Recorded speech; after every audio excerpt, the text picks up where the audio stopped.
Hello student, welcome to my YouTube channel.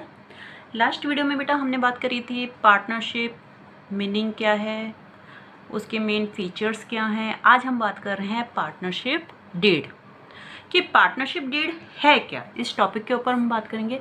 Clear सी बात है कि पार्टनरशिप जब आती है जब कोई एग्रीमेंट होता है, और इस लाइन को आप एमसीक्यू के लिए भी बहुत अच्छे से लर्न कर लेना। Partnership is outcome when is agreement, जब कोई एग्रीमेंट आता है, जब पार्टनर्स के बीच में एग्रीमेंट होता है तभी पार्टनरशिप आपकी आती है। So there must be some terms and condition agreed upon by all the partners, यानी कि कुछ टर्म्स और कंडीशंस हैं जो कि सारे पार्टनर्स के द्वारा एग्रीड होने चाहिए।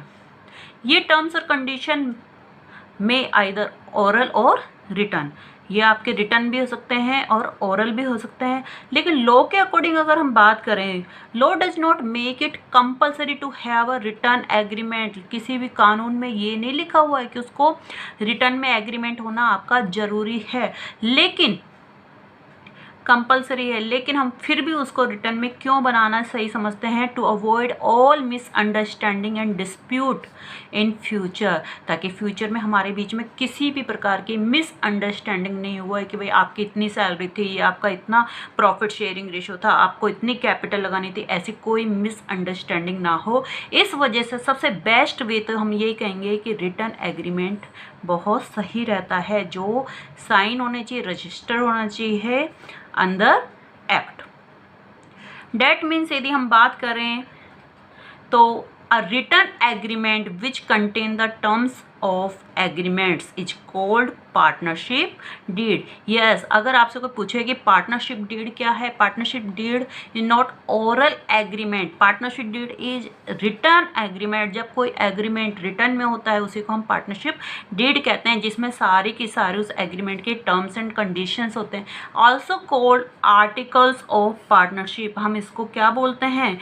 आर्टिकल्स ऑफ पार्टनरशिप भी बोलते हैं। अब बात करते हैं पार्टनरशिप डीड में कौन कौन से पॉइंट्स होते हैं। इस पार्टनरशिप डीड में, पार्टनरशिप डीड में होता है बेटा फर्म्स का नाम, एड्रेस, पार्टनर्स के नेम और address, type and nature of business, आपका बिजनेस किस टाइप का आप स्टार्ट करोगे, पार्टनर्स कितने कैपिटल कंट्रीब्यूट करेगा, कौन सा पार्टनर कितनी कितनी कैपिटल लगाएगा, आईओसी आपको कैपिटल पर आईओसी गिवन करनी है नहीं करनी है तो किस परसेंटेज के साथ आपको करनी है।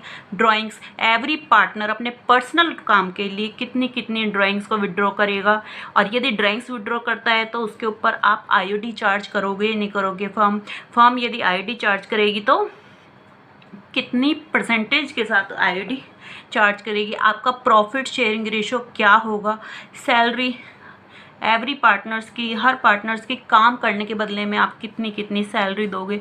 गुडविल का वैल्यूशन किस मेथड से आप गुडविल का वैल्यूशन करोगे, ये सब इसमें मेंशन रहता है।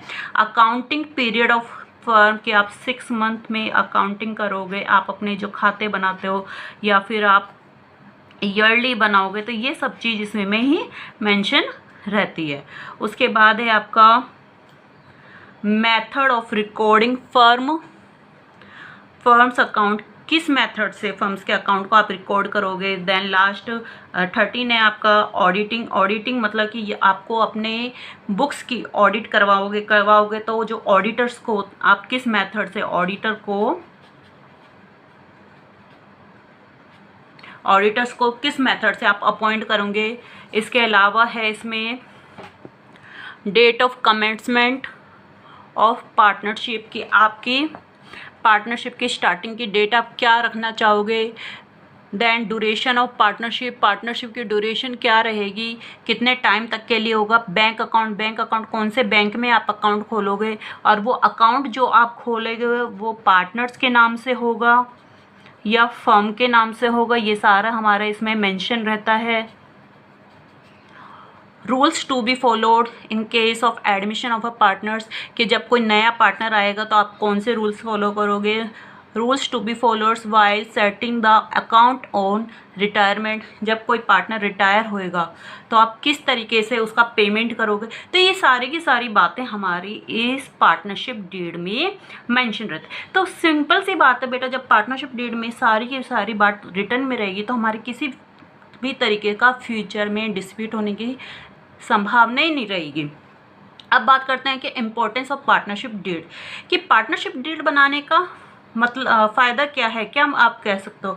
देखो, अकॉर्डिंग टू लॉ हम कहते हैं कि ये कंपलसरी नहीं है। आपके पास एक क्वेश्चन ये भी आ सकता है कि according to law partnership deed compulsory, आप कहोगे नो, बट हम फिर भी उसको रिटर्न में करना पसंद करते हैं। एग्रीमेंट को रिटर्न में करना क्यों पसंद करते हैं? It regulate the rights and duties and liabilities of each partner, क्योंकि हर पार्टनर्स की क्या राइट है, क्या ड्यूटीज है, क्या लाइबिलिटीज है, वो सब लिखा हुआ रहता है।